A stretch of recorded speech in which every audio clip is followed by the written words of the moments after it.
Hey guys, what's up?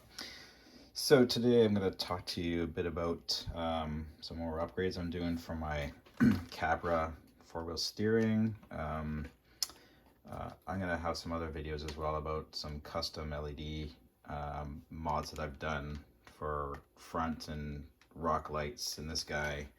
Show you some, sorry, heavy vehicle. So I've built my own NeoPixel LEDs with a custom controller in the box here. So I'm going to talk a bit about that in another video, but I just want to mention that. But anyway, not here to talk about that, here to talk about Axial upgrades. So Capra already comes with very capable Axials, pretty impressed, but I'm not one to leave well enough alone. I'd like to try different stuff. So decided to get myself a set of the, I don't know how you want to name these guys. I call them Mews, but I've heard Moose. I don't know what the right pronunciation of it is, but anyway, Mews Axials. So I've got a set of steering axles because I do have four-wheel steering, as I said. Anyway, but I want to share a couple tips with them. I'm going to do another video probably. I will actually after they've been installed and I've had time to beat them up a bit. But anyway, I wanted to share some tips and comments so you don't fall into some of the pitfalls that I fell in. I am fairly new to crawling. I consider myself very electronically and mechanically capable, but I found some challenges in just dealing with these. There's a basic installation of the pieces. They do come with a set of parts, whole whackload of parts. Just back up here. They're shipped in a fancy box from Use, well packed. They come with a lot of extra bits and pieces, the extra gearing, washers, servo horns, servo mounts. So there's two types of servo mounts. I'm going to try, I guess you'd call it the back mount or low back mount to keep the my center of gravity as low as possible, but you can mount on top as well, which is the classic Capra mount. So lots of screws. I also bought a set of axles, just because of the location of the diffs, as they call them, the pumpkins. On these guys are slightly different, so I wanted to make sure I could cover that off. So briefly jump into the diffs, or sorry, the axles that I bought. You can buy different lengths, but these are stainless steel, and machined stainless steel, and they obviously have an extension. I will say I expect this to get smoother. Like they're pretty good fit. I noticed that one of them that didn't slide very well, so as the vehicle's moving around, but that's just going to wear on its own anyway and become smooth with friction. So I'm not too worried about that. So I'll be doing that. Servo horns. Comes with a set of those as well, aluminum. So I pre-mounted those, and again, some extra bits and pieces. So anyway, enough of that crap. I also bought an overdrive gear, so I'm going to install that in the front. Try that out, see how I like that. But on to the tips. So I wanted to share a simple learning I have, and I know this is kind of like a duh moment, but I'm going to be using Loctite to using the blue Loctite 242 to lock those screws in once everything's all tested. But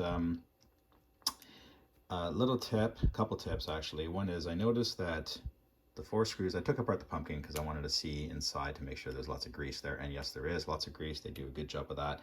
But I noticed that initially the screws were fairly loose, and I'm like, well, that's not going to last long out in the field, bashing against rocks. So I tightened them up. But I had also done other things, including temporarily installing screws on the top here, these two guys. And I used the shorties that you would normally use to install the top servo. But I didn't realize one thing. And after I put everything back together, I installed the arms and whatnot. I'm like, okay, cool. And I just wanted to give a test. I'm like, oh, it's really rough, right?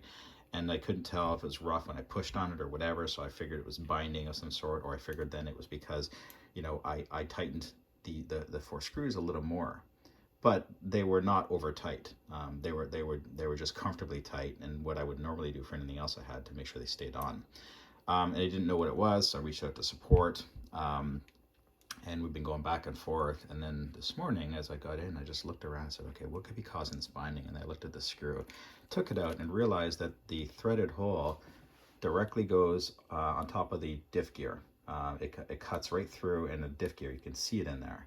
So I had realized that because I didn't install the top servo arm, yeah, okay, got it. I was slightly binding that gear, just with it being, it wasn't very tight, and that's why it was just slightly binding. So when I backed it off, I'm like, I did this on both axles. So I was like, there's something wrong with both axles, because I, tighten all these up on both axles, and suddenly it's binding. I figured it was a machining issue. It's not. It's just this. So don't fall into that issue, or that pit hole. But the reason why I did this is because when I'm out in the field, I'd like to cover these holes somehow, right? So I'm gonna probably just put some goop on top, just to seal them up. And especially more so now that I realize this one has direct access into the diff box. I don't want water and grit getting in there, and it will with the screw. So fair warning, if you're going to get these axles, you got to make sure you cover up that one hole. Also, when watching other videos, there's very close tolerances when mounting the servo on the horn. This guy's under the horn, and I've seen other videos where some people have to shave off a bit of aluminum here, and I think a bit back here, as that servo, as that sort of control arm moves back and forth, right? So I'm gonna have to play with that as well to see if that's an issue for my setup, and get around that. But big tip on that one. That was my new one learning. Anyway, just going backwards a bit, these are the Isokinetic axles. So they have basically, apparently a very tight turning radius that I have yet to test.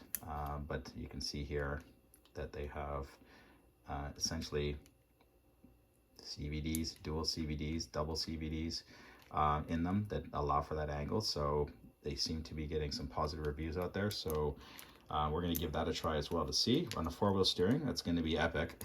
I think I'll be able to turn on a dime, but we'll see how that plays out when I get these installed and start testing.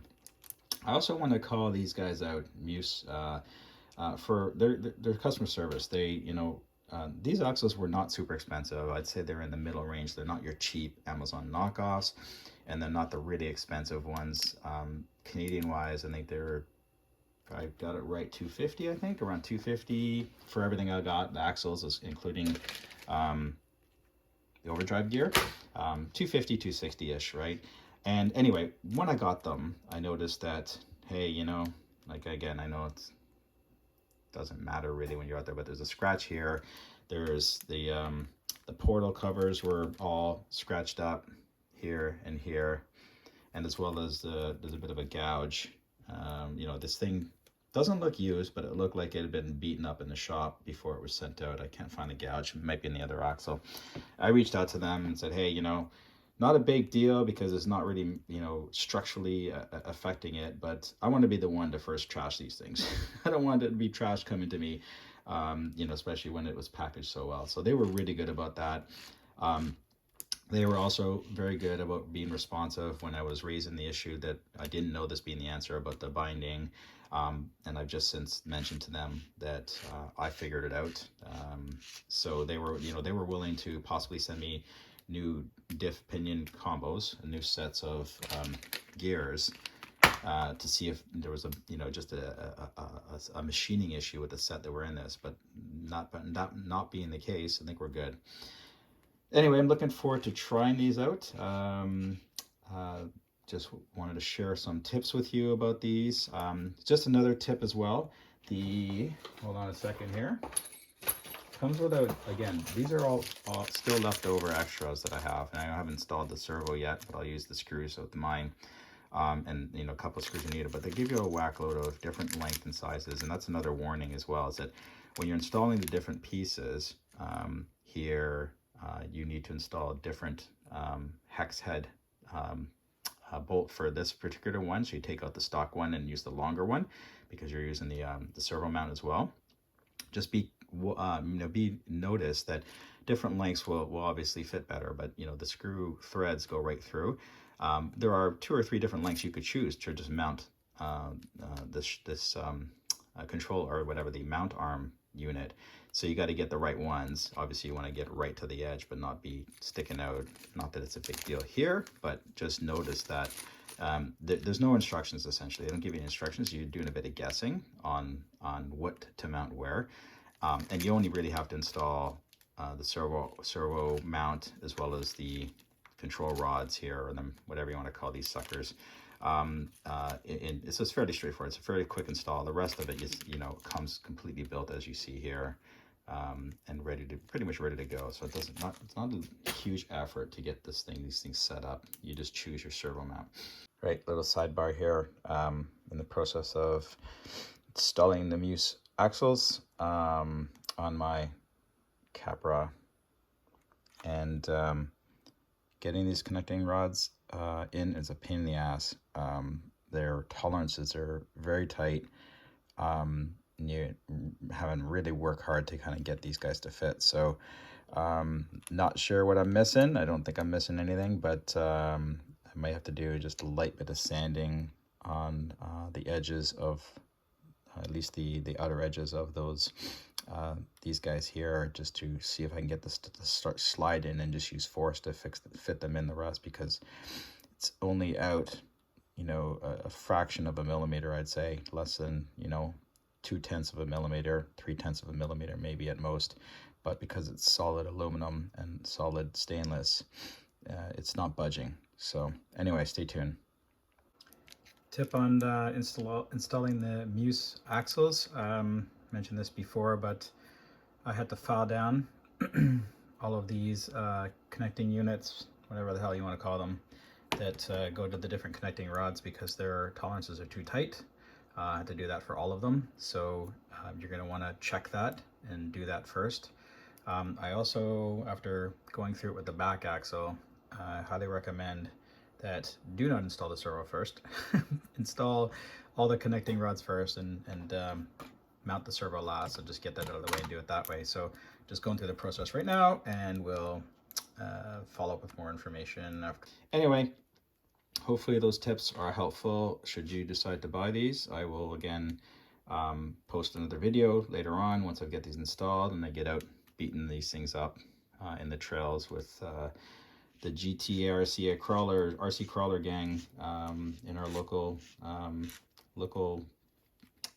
crawling spots. All right, thanks for watching. Ciao.